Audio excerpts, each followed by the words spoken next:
দর্শক বন্ধু, যখন একজন মহিলা গর্ভবতী হচ্ছেন, তার সেই অনুভূতি, তার জীবনের একরাশ স্বপ্ন, সবকিছু তার মধ্যে ভিড় করে আসছে।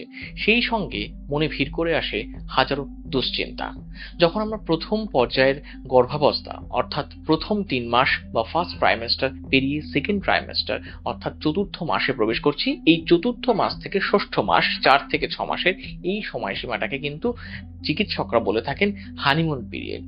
কি কারণে এটা বলা হয়, কেন এই সময়টা যথেষ্ট উপভোগ্য হয়ে ওঠে একজন গর্ভবতী মায়ের কাছে, এবং সবচেয়ে বড় কথা, এই সময় কিন্তু কিছু বাড়তি সতর্কতা, সাবধানতা অবলম্বন করতে হয়। কি ধরনের খাওয়া দাওয়া করতে হবে, কিভাবে চলাফেরা করবেন, আপনার শোয়ার অভ্যেস, এবং গর্ভাবস্থায় এই সময় কি কি পরীক্ষা করতে হবে, কখন চিকিৎসকের কাছে যাবেন, কি ধরনের ভ্যাকসিনেশনের নিয়ম রয়েছে, এ সম্পর্কে আজকে আমরা বিস্তারিত আলোচনা করব। এই আলোচনায় ভিডিওটি শেষ পর্যন্ত থাকবেন। আশা করি আলোচনা থেকে আপনারা যথেষ্ট উপকৃত হবেন, এবং ভিডিওটি ভালো লাগলে লাইক করবেন, কমেন্ট করবেন, শেয়ার করবেন। আপনাদের কোনো প্রশ্ন থাকলে নিচে অবশ্যই সেটা জানাবেন, আমরা পরবর্তীতে তা নিয়ে আবার আলোচনা করব। আমাদের সঙ্গে রয়েছেন কলকাতা শহরের বিশিষ্ট চিকিৎসক ডক্টর পারমিতা হাজারি, তার কাছে আপনারা যাব আপনাদের প্রশ্ন নিয়ে। সঙ্গে থাকুন। আমরা আলোচনা শুরু করছি। ম্যাডাম, আপনাকে হেলথ ইম্প্যাক্ট ইউথে স্বাগত জানাই। হ্যাঁ, সকল দর্শক বন্ধুদের আমার নমস্কার। এবং আমি ডক্টর পারমিতা হাজারি। আমি একজন গাইনোকোলজিস্ট, অবস্টেট্রিশিয়ান এবং ইনফার্টিলিটি স্পেশালিস্ট। আমি কলকাতা শহরে লাস্ট 15-16 বছর ধরে প্র্যাকটিস করছি, এবং আমি বিভিন্ন কর্পোরেট এবং বিভিন্ন মাতৃকেন্দ্রিক হসপিটালের সাথে অ্যাটাচড। তার মধ্যে বিশিষ্ট যে Bhagirathi Neotia hospital, ILS hospital, Zenith, Divine, বিভিন্ন হসপিটালের সাথে আমার অ্যাটাচমেন্ট আছে।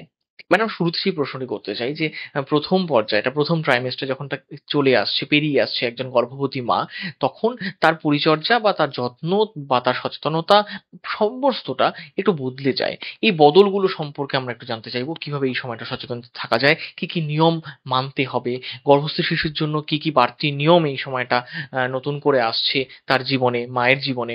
তো এই বিষয়টা সম্পর্কে আপনি যদি আমাদের জানান। প্রথমে বুঝতে হবে যে আমরা ট্রাইমেস্টার কথাটা বা ফার্স্ট, সেকেন্ড, থার্ডটা কখন বলছি। ফার্স্ট ট্রাইমেস্টারটা ইউজুয়ালি 12 সপ্তাহ অবধি আমরা বলি। তারপরে 12 থেকে 28 সপ্তাহ অবধি আমরা সেকেন্ড ট্রাইমেস্টারে বলি, এবং থার্ড ট্রাইমেস্টার হলো 28 থেকে 40 সপ্তাহ।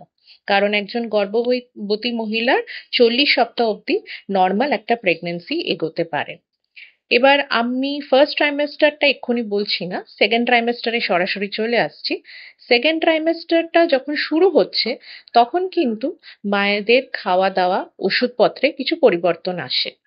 সব থেকে ইম্পর্ট্যান্ট হলো, এই সেকেন্ড ট্রাইমেস্টারটা কিন্তু আমরা হানিমুন পিরিয়ড বলি। কেন বলি? কারণ এই সেকেন্ড ট্রাইমেস্টারটার মধ্যে পেশেন্টরা কিন্তু অনেক যে শারীরিক সমস্যা যেটা ফার্স্ট ট্রাইমেস্টারে হয়ে থাকে, সেটার থেকে কিন্তু অনেকটা বেরিয়ে আসতে পারে। এবং এই পিরিয়ডে পেশেন্টের চলা ফেরা, এগুলো কিন্তু কোনো রেস্ট্রিকশন সেভাবে থাকে না। তো পেশেন্টরা খুব স্বাভাবিক জীবনযাপন এই ট্রাইমেস্টারে খুব সুস্থভাবে কিন্তু করতে পারে। এবার সেকেন্ড ট্রাইমেস্টারটা যখন শুরু হচ্ছে, তখন মনে রাখতে হবে যে আমাদের ওষুধের মধ্যে যেরকম ফলিক অ্যাসিডটা আমরা ফার্স্ট ট্রাইমেস্টারে থেকে প্রথম থেকেই বলে থাকি, সেটা ছাড়াও আয়রন, ক্যালসিয়াম, এই সাপ্লিমেন্টগুলো কিন্তু নিতেই হবে। কারণ দেখা গেছে গর্ভবতী মহিলার শরীরে যে হিমোগ্লোবিন, সেটা কিন্তু কিছু শরীরের যে চেঞ্জেসগুলো আসে প্রেগন্যান্সিতে, তাতে কিন্তু হিমোগ্লোবিন লেভেল একটু ফল করে যায়। এবং এটা বাদ দিয়েও অনেক সময় হয়তো গর্ভবতী মহিলারা ঠিকমতো নিউট্রিশন পায় না, তার কারণে আয়রন লেভেলও কমে যায়।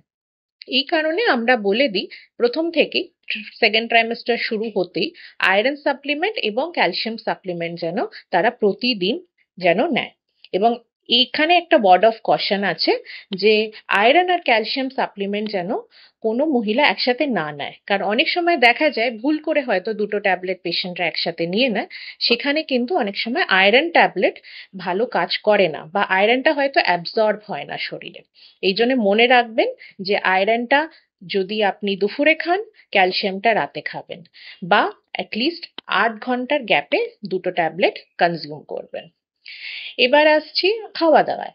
এবার খাওয়া দাওয়াতে কিন্তু খুব কিছু যে ব্যতিক্রম সেটা বলা যায় না। আমি কিছুক্ষণ আগেই বললাম যে পেশেন্টরা কিন্তু অনেক সাইড এফেক্টস বলুন বা অনেক আপনি বলতে পারেন যে কিছু কমপ্লিকেশনস যেটা ফার্স্ট ট্রাইমেস্টারে হয় সেগুলো কিন্তু কাটিয়ে আসে সেকেন্ড ট্রাইমেস্টারে। তো পেশেন্টদের অ্যাপেটাইট বলুন, খাওয়া দাওয়ার রুচি বলুন, সেগুলো কিন্তু অনেকটাই ইমপ্রুভ হয়ে যায় সেকেন্ড ট্রাইমেস্টারে। তো এই জন্য আগের ডায়েটে পেশেন্টরা অনেক সময় ফিরে যেতে পারে। তো এখানে আমরা প্রোটিন জাতীয় খাবার দাবার আরো বেশি করে ইনটেক করতে বলি। এখানে আমরা হাই প্রোটিন ডায়েট বলতে যেটা বুঝি, মাছ, মাংস, ডিম, তারপরে ডাল, সেটা বিভিন্ন রকম ডাল একসাথে মিক্স করে খাওয়া যেতে পারে। তারপরে পনির খাওয়া যেতে পারে। সয়াবিন ভীষণ প্রোটিন রিচ একটা ফুড, সেটা কনজিউম করা যেতে পারে। তাছাড়া দুধ এবং দুধের প্রোডাক্টস, যেখানে ছানা, দই, দুধ, লস্যি এগুলো কনজিউম করা যেতে পারে। তো এই খাবার দাবারগুলো বেশি করে পেশেন্টরা ইনটেক করতে পারে। এবং ওটা বাদ দিয়ে আয়রন রিচ ফুডও নেওয়া যায়, কারণ এই সময় যেটা আমি আগেও বললাম, আয়রনের ঘাটতি চলে আসে। তো সেখানে কিন্তু ফলের মধ্যে বেদানা, পেয়ারা, কলা এবং সবজির মধ্যে প্রতিদিন একটা করে শাক, তারপরে ক্যাপসিকাম, বিট, গাজর, সবুজ শাকসবজি এগুলো কনজিউম করা যেতে পারে। তো প্রেগনেন্ট পেশেন্টরা দেখা গেছে যে ধীরে ধীরে ওরা খাবারের অ্যাপেটাইট এবং খাবারের রুচিটা যখন ইমপ্রুভমেন্ট হচ্ছে, তখন স্বাভাবিক খাবার দাবার কিন্তু আবারও খেতে পাচ্ছে। এবং প্রেগনেন্সিতে আমরা বলি যে খুব বেশি একসাথে হয়তো খাবার আপনি নিতে পারবেন না।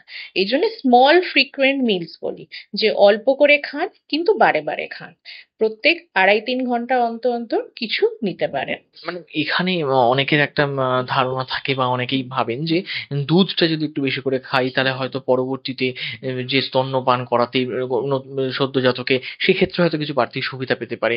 অনেকের আবার দুধে অ্যালার্জি থাকে। তো এই যে গর্ভাবস্থার এই সময়টায় গর্ভবতী মায়ের দুধ খাওয়ার নিয়মটা তিনি কিভাবে খেতে পারেন, বা সেটা কি সত্যিই কি একটু বেশি পরিমাণে খাওয়া উচিত কিনা, এই সম্পর্কে যদি আপনি একটু জানান।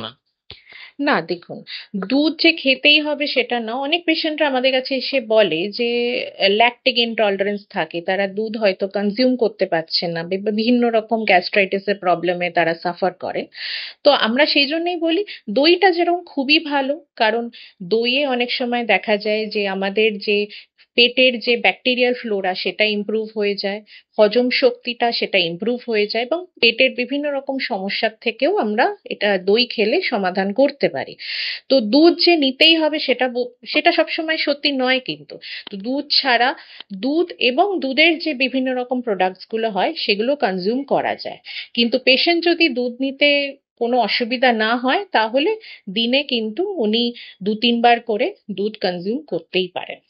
এখানে আরেকটা বিষয় হয় যে যেহেতু যে গর্ভস্থ শিশু সে হয়তো একটুখানি তার বৃদ্ধি হয়েছে, গর্ভবতী মায়ের ওজন হয়তো কিছুটা বাড়ছে, এই সময়টায় তার চলাফেরার নিয়ম বা শোয়ার নিয়ম, কিভাবে শোবে, এইগুলো নিয়ে অনেক জায়গায় অনেক মিসকনসেপশন থাকে, ভ্রান্তি থাকে, সেগুলো সম্পর্কে যদি আপনি একটু সচেতন করেন। আমি আগেও বললাম, চলাফেরার সেভাবে কোনো নিয়ম নেই। শুধু আমরা বলি ভারী কিছু কাজকর্ম বা ভারী কিছু এক্সারসাইজ করা এই সময় আমরা বারণ করি। তাছাড়া একজন মানুষ দৈনন্দিন যেরকম চলাফেরা বা লাইট এক্সারসাইজ সেটা কিন্তু আরামসে করতে পারে। এবার এক্সারসাইজের মধ্যে যেরকম আমরা লিম্ব এক্সারসাইজ বলি, যেরকম হাত পায়ের এক্সারসাইজ, স্কোয়াটিং করতে পারে, বা সিম্পল ওয়াকিং এটাও করা যায়। তো সেই জন্য এক্সারসাইজ কিন্তু পেশেন্টরা আরামসে প্রেগন্যান্সিতে কন্টিনিউ করতে পারে। শুধু অ্যাবডোমিনাল রিলেটেড আর কোনো স্ট্রেনার্স এক্সারসাইজ এটা আমরা বারণ করি। পেশেন্টরা অনেকে ভয়ে ভয়ে থাকে যে না আমার প্রেগন্যান্সি চলছে, আমি একদমই হাঁটাচলা খুব বেশি করব না বা আমি এক্সারসাইজ করব না, সেটা কিন্তু একটা মিথ। কারণ দেখা গেছে যে মায়েরা এক্সারসাইজ করে এবং হাঁটাচলা নর্মাল স্বাভাবিক রাখে, তাদের প্রেগন্যান্সিতে কমপ্লিকেশন রেটও কম হয়। কারণ বেশিরভাগ ক্ষেত্রে আমাদের ইন্ডিয়ান পপুলেশনে যেরকম খুব তাড়াতাড়ি ডায়াবেটিস চলে আসে প্রেগন্যান্সি চলাকালীন, সেই ডায়াবেটিসটা কিন্তু আমরা এই হাঁটা চলাতে কিন্তু প্রিভেন্ট করতে পারি। আরেকটা সবচেয়ে বড় সমস্যা বা দুশ্চিন্তা যেটা থাকে একজন গর্ভবতী মায়ের, সেটা হচ্ছে মিসক্যারেজের সম্ভাবনা। এবং এটা কি আগে থেকে বোঝা যায় যে কোনো রকম চান্সেস আছে কিনা, বা যদি মিসক্যারেজে কোনো চান্সেস থেকে থাকে কারা সতর্ক থাকবেন বাড়তি, কিভাবে সতর্ক হবেন, কখন চেক আপ করাতে হবে বাধ্যতামূলকভাবে, এগুলো সম্পর্কেও যদি আপনি একটু বলেন। মিসক্যারেজ, এবার বুঝতে হবে মিসক্যারেজের বিভিন্ন কারণ থাকে। ফার্স্ট ট্রাইমেস্টারে কিছু অন্য কারণ থাকে, আবার যখন সেকেন্ড ট্রাইমেস্টারে একজন মহিলা প্রবেশ করছে সেখানেও কিন্তু অন্যরকম কারণ আমরা দেখতে পারি। সেকেন্ড ট্রাইমেস্টার মিসক্যারেজ বেশিরভাগ সময় দেখা যায় যে জরায়ু তার যদি মুখটা খুলে যায়, যেটা সার্ভিক্স বলি, সার্ভাইকাল লেংথ যদি কমে যায় বা জ্বরের মুখটা হঠাৎ করে টাইমের আগে খুলে যাচ্ছে, তখন কিন্তু বাচ্চাটা সুস্থ থাকলেও সেটা কিন্তু একটা সেকেন্ড ট্রাইমেস্টার মিসক্যারেজের দিকে এগিয়ে যায়। তো এই সেকেন্ড ট্রাইমেস্টার মিসক্যারেজ কিন্তু প্রিভেনশনের সেরকম কিছু আমাদের হাতে অস্ত্র নেই। সেকেন্ড ট্রাইমেস্টার মিসক্যারেজের সময় বা যাদের এর মিসক্যারেজ হওয়ার রিস্ক থাকে বা যাদের আগে কখনো এই ঘটনাটা ঘটেছে, সেই সব মহিলাদের ক্ষেত্রে আমরা একটু রেস্টের অ্যাডভাইস দিই। তাছাড়া কিন্তু সেকেন্ড ট্রাইমেস্টারে রেস্ট নেওয়ার সেরকম কোনো ইন্ডিকেশন নেই। এবার আরেক ধরনের পেশেন্ট আসে যাদের দেখা যায় যে বাচ্চার হয়তো কিছু রক্ত চলাচলে প্রবলেম হয়েছে আগে কখনো, এবং তার কারণে সে আগে হয়তো গর্ভধারণ করেছিল কিন্তু বাচ্চাটা মারা গেছে। তো সেই সব পেশেন্টরাও আসে যারা এই ভয়ে থাকে যে আমরা হয়তো আবারও সেকেন্ড ট্রাইমেস্টারে একই আমার প্রেগনেন্সিতে পরিণতি হতে পারে। কিন্তু সেখানে কিন্তু দর্শক বন্ধুদের বুঝতে হবে যে অনেক কিছু এমন ইনভেস্টিগেশন আছে যেটা হয়তো আমরা প্রেগনেন্সির আগে করে বুঝে নিতে পারি যে কেন এরকম ঘটনা ঘটেছিল। সেখানে ডাক্তারবাবুরাই আপনাদের গাইড করে দেবে যে কোন কোন ওষুধ নেওয়া উচিত বা কিভাবে আপনারা সাবধানে থাকবেন। এটা প্রত্যেকটা পেশেন্টের জন্য এক হয় না, এখানে সমস্যা ভিত্তিক সমাধান করা হয়।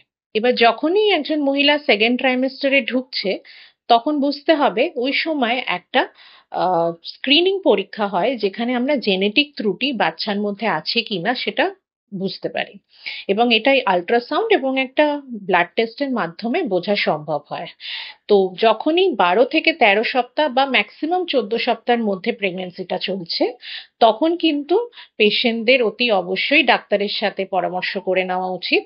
কারণ তখন একটা ইম্পর্টেন্ট, খুব ইম্পর্টেন্ট একটা আল্ট্রাসাউন্ড, নেন্টি স্ক্যান আমরা যেটা বলি, যে নিউকাল ট্রান্সলুসেন্সি আর নেজাল বোন, এই দুটো জিনিস কিন্তু বাচ্চার মধ্যে আমাদের দেখতে হয়, এবং সেটা কিন্তু আল্ট্রাসাউন্ড প্যারামিটার। এটা দেখে বুঝতে হয় যে বাচ্চার মধ্যে আগামী দিনে কোনো জেনেটিক ত্রুটি আসবে কিনা। এটা বাদ দিয়ে আর একটা ব্লাড টেস্ট হয় যেটাকে আমরা ডাবল মার্কার বলি। ডাবল মার্কার টেস্টের মাধ্যমে আমরা জেনেটিক কিছু ত্রুটি হলে সেটা আমরা স্ক্রিনিং এর মাধ্যমে বুঝতে পারি যে কোন পেশেন্ট হাই রিস্ক বা কোন পেশেন্ট লো রিস্ক ক্যাটাগরিতে পড়ে। যখনই কোনো রিপোর্ট আমরা ইন্টারপ্রেট করি, এটা বুঝতে হবে যে এটা একটা স্ক্রিনিং পরীক্ষা, এবং স্ক্রিনিং পরীক্ষায় আমরা শুধু রিস্ক রেশিওটা বুঝতে পারি। যখন এই রিপোর্টের আমরা ইন্টারপ্রিটেশন করি বা পেশেন্টরা রিপোর্ট নিয়ে আসে, আমরা যখন লো রিস্ক দেখি পেশেন্টদের বুঝিয়ে দিই যে স্পেশালি তিনটে যেটা আমরা মেন অ্যাবনর্মালিটির কারণ খুঁজি, যেরকম ট্রাইজোমি 21 যেটাকে ডাউন সিনড্রোম বলা হয়, ট্রাইজোমি 13 আর ট্রাইজোমি 18, এই তিনটের জন্য পরীক্ষাতে যদি লো রিস্ক আসে তাহলে খুব কিছু আমাদের ইনভেস্টিগেশন ফার্দার করতে হয় না এই সেকেন্ড ট্রাইমেস্টারে। আর যদি রিস্ক রেশিওটা বেশি আসে কারণ, তাহলে আরো অনেক উন্নত মানের পরীক্ষা আছে যেখানে আমরা এনআইপিটি বলি, অ্যামনিওসেন্টেসিস বলি, সেগুলো করে পরীক্ষা নিরীক্ষা করে আমরা জানার চেষ্টা করি যে বাচ্চাটার মধ্যে সত্যি কোনো জেনেটিক ত্রুটি আছে কিনা। যখন গর্ভবতী মহিলারা 5 মাসে এন্টার করছে, যেটা আমরা 20-21 সপ্তাহ বলি, তখন আরেকটা গুরুত্বপূর্ণ টেস্ট হয় যেটাকে আমরা অ্যানোমালি অনেকে বলে থাকবেন, অনেকে অ্যানাটমি স্ক্যান বলে, অনেকে লেভেল 2 স্ক্যান বলে। তো এই টার্মগুলো হয়তো শুনে থাকবেন, কিন্তু এটা ভীষণ ভীষণ গুরুত্বপূর্ণ। কারণ এখানে কিন্তু একটা বাচ্চা যখন ফর্ম হয়ে যাচ্ছে, সেই বাচ্চার কিন্তু প্রত্যেকটা অর্গানস আল্ট্রাসাউন্ডের মাধ্যমে ডিটেলে দেখা হয়। সেখানে ব্রেনের স্ট্রাকচার বলুন, ফেস বলুন, আমাদের লিপস, মাউথ, তারপর বাচ্চার হাত পা, তারপর বিভিন্ন অর্গান যেরকম heart, lung, liver, kidney, stomach, ব্ল্যাডার, এগুলো সব একসাথে ইভ্যালুয়েট করা হয়। এবং এগুলো দেখার পর যখন ডাক্তারবাবুরা আল্ট্রাসাউন্ডের সব কমেন্টে লিখে দেয় যে বাচ্চা পুরো স্ট্রাকচারালি সুস্থ আছে, তাহলে বুঝে নিতে হবে যে বাচ্চা গঠনগত পুরো নর্মাল তৈরি হয়েছে। এখানে স্ক্যানে যদি কোনো ত্রুটি দেখা যায়, সব ত্রুটি তো লিথাল না, বা সব ত্রুটির জন্য বাচ্চা আগামী দিনে খারাপ হবে সেটাও বলা যায় না।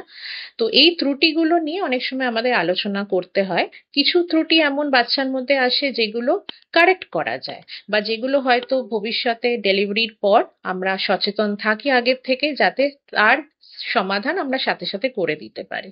তো এই স্ক্যানটার মাধ্যমে কিন্তু একজন গর্ভবতী মা পুরো তার বাচ্চার ব্যাপারে জানতে পেরে যায় যে সে পুরোপুরি সুস্থভাবে পুরো তৈরি হয়েছে কিনা। আরেকটা প্রশ্ন ম্যাডাম এখানটায় আসে যে যখন সেকেন্ড ট্রাইমেস্টার থেকে থার্ড ট্রাইমেস্টারে আমরা প্রবেশ করছি একজন গর্ভবতী মা, সেক্ষেত্রে সেখানে তাকে এই শেষ পর্যায়ের জন্য কি ধরনের আগাম সতর্কতা নেওয়া জরুরি বা কি ধরনের মানসিক প্রস্তুতির প্রয়োজন এই সময়টায় দাঁড়িয়ে? সেকেন্ড ট্রাইমেস্টারটা 28 সপ্তাহে গিয়ে কমপ্লিট হচ্ছে। তো সেকেন্ড ট্রাইমেস্টার থেকে যখন থার্ড ট্রাইমেস্টারে একটা ট্রানজিশন পিরিয়ড আসে, তখন অনেক সময় অনেক গর্ভবতী মায়েরা বলে যে তাদের হয়তো চলাফেরাতে একটু অসুবিধা চলে আসছে, তলপেটটা হয়তো একটু ভার লাগছে, এরকম অনেক কিছু খুঁটিনাটি সমস্যা নিয়ে আসে। তো এটাই বলা যায় যে একটু তো বাচ্চাটা তো যখন গ্রোথ হচ্ছে একটু অ্যাবডোমেনটা ডিস্টেন্ড হবে, তলপেটে একটু ভার লাগবে, সেটা স্বাভাবিক। কিন্তু কিছু ওয়ার্নিং সাইন্স আছে যেটা আমরা বলে দিই পেশেন্টদের। যদি তলপেটটা খুব ভার লাগে বা বলতে পারেন যে পেটটা একদম ভীষণ টাইট হয়ে গেছে, যেটা অনেক সময় আমরা বোঝানোর স্বার্থে বলে থাকি যে যেরকম ইট যেরকম হয় শক্ত টাইট, সেরকম যদি বোঝেন, বা অ্যাবনর্মাল কিছু ভ্যাজাইনাল ডিসচার্জ হচ্ছে যেটা হয়তো স্বাভাবিক নয়, যেখানে হয়তো দুর্গন্ধ আসছে বা র্যাশ বেরোচ্ছে বা ইচিং হচ্ছে, সেরকম ক্ষেত্রে কিন্তু ইমিডিয়েটলি ডাক্তারের পরামর্শ নেবেন। আর অনেক ক্ষেত্রে এই সময় যেহেতু বাচ্চার মুভমেন্টটা বোঝা যায়, মায়েরা অনেক সময় অ্যাংশিয়াস হয়ে যায় বা খুব বেশি হয়তো টেনশন নিয়ে ফেলে যে বাচ্চার মুভমেন্ট তো আমি বুঝতে পারছি না। তো মুভমেন্ট কিন্তু মায়ের সবসময় যে বুঝতে পারবে সেটা নয়, কারণ বাচ্চারও নিজস্ব একটা স্লিপ সাইকেল আছে। প্লাস মা যখন নিজের কাজকর্মে ব্যস্ত থাকে, তখনও দেখা যায় যে মায়েরা হয়তো মুভমেন্ট অ্যাপ্রিসিয়েট করতে পারছে না। তো সেই সময় কিন্তু মায়েদের একটা জিনিস মনে রাখতে হবে যে নিজে কিন্তু খাওয়া দাওয়া করে নিতে হবে, জল খেতে হবে, এবং ইউজুয়ালি বা দিক ফিরে যদি শুয়ে মায়েরা যদি একান্তে থেকে একটু অবজার্ভ করে, তাহলে বেশিরভাগ সময় দেখা যায় মায়েরা মুভমেন্ট বুঝতে পারে।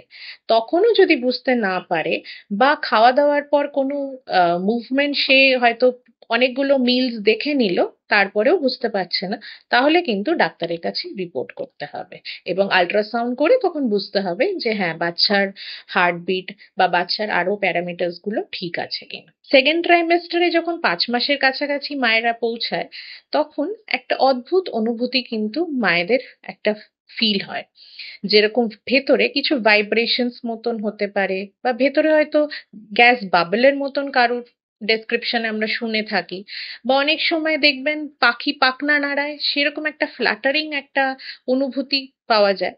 তো অনেকে যারা প্রথমবার গর্ভবতী হচ্ছেন তারা না কনফিউজড হয়ে যায় যে এটা কি হচ্ছে আমার সাথে। তো আপনারা একদমই ভয় পাবেন না, কারণ ইউজুয়ালি দেখা যায় যে 18 থেকে 20 সপ্তাহের মধ্যে এই এরকম অনুভূতি মায়েরা পায়, এবং এটাই হলো বাচ্চার মুভমেন্ট বা বাচ্চার নড়াচড়া ভেতরে করলে মা কিন্তু একটা ফিলিংস পায়। তো এবং এই মুভমেন্ট গুলো ধীরে ধীরে মায়েরা আরো বেশি ভালো করে বুঝতে পারে যখন প্রেগনেন্সিটা এগোচ্ছে। তো 18 থেকে 20 সপ্তাহের মধ্যে মুভমেন্ট বোঝাটা আমরা সবাইকে জিজ্ঞেস করে থাকি যে এই সময় মুভমেন্টটা বুঝেছেন কিনা, এবং দেখা যায় যে মুভমেন্টটা যখন তারা বুঝতে পারে এবং সেটাই হয়তো প্রতিদিন তারা ফলো করলো। কিন্তু খুব কিছু টেনশন নেবেন না এই সময়, কারণ মুভমেন্ট হয়তো কখনো হলো বা কখনো হলো না, তা নিয়ে কিন্তু একদমই টেনশন নেবে না, কারণ এটা হয়তো অল্প বিস্তর কিছু বুঝতে পারলেনই প্রথম দিকে, পরে এটা আরো আপনারা ভালো করে বুঝতে পারবেন। সেকেন্ড ট্রাইমেস্টারে কিন্তু খুব ইম্পর্টেন্ট ভ্যাকসিনেশন দেওয়া হয়। সেটা হলো যেটা টেটানাস টক্সয়েড, অনেকে শুনে থাকবেন, হেলথ সেন্টার থেকে দেওয়া হয়। আজকাল যেরকম টেটানাস ছাড়াও ডিপথেরিয়া ভ্যাকসিনও আমরা সাথে সাথে দিয়ে দিই, যেটা টিডি ভ্যাকসিন বলা হয়, এবং সেটার দুটো ডোজিং হয়। যারা প্লেন টেটানাস বা টিডি ভ্যাকসিন নিচ্ছেন তাদের হয়তো দুটো ভ্যাকসিন সেকেন্ড ট্রাইমেস্টারে নিতে হয়, যেটা 1 মাসের গ্যাপে দেওয়া হয়। বা এখন যখন আরো আমরা লেটেস্ট অ্যাডভান্সমেন্ট গুলো জানতে পারছি, এখানে কিন্তু টিডি ভ্যাকসিনটা আমরা সেকেন্ড ট্রাইমেস্টারে দিই, আর থার্ড ট্রাইমেস্টার শুরু হলেই কিন্তু আমরা টি ড্যাব বলে একটা ভ্যাকসিন হয় সেটা দেওয়া হয়। তো ভ্যাকসিনেশনটাও কিন্তু এই সময় ভীষণ জরুরি জিনিস, এবং এই সেকেন্ড ট্রাইমেস্টার থেকেই কিন্তু ভ্যাকসিনেশনটা স্টার্ট হয়ে যায়। অনেক ধন্যবাদ ম্যাডাম আপনাকে। সুতরাং দর্শক বন্ধু, এই 4 থেকে 6 মাসের কি কি যত্ন, পরিচর্যা, কি কি সাবধানতা, কি কি অবলম্বন করবেন, কখন পরীক্ষা করবেন, কি খাওয়া দাওয়া হবে এবং চলাফেরার নিয়ম, শোয়ার নিয়ম, ভ্যাকসিনেশন যাবতীয় বিষয় সম্পর্কে কিন্তু ম্যাডাম আপনাদের জানালেন। আশা করি আপনারা উপকৃত হয়েছেন। এই সম্পর্কে নিশ্চয়ই আপনাদের কোনো প্রশ্ন থাকতেও পারে, সেটা আমাদের কমেন্ট বক্সের নিচে অবশ্যই জানান। পরবর্তীতে আপনাদের প্রশ্ন নিয়ে আমরা আবার আলোচনা করব ম্যাডামের সঙ্গে। আজকের আলোচনা এখানেই শেষ করছি। ভালো থাকবেন, সুস্থ থাকবেন। ধন্যবাদ।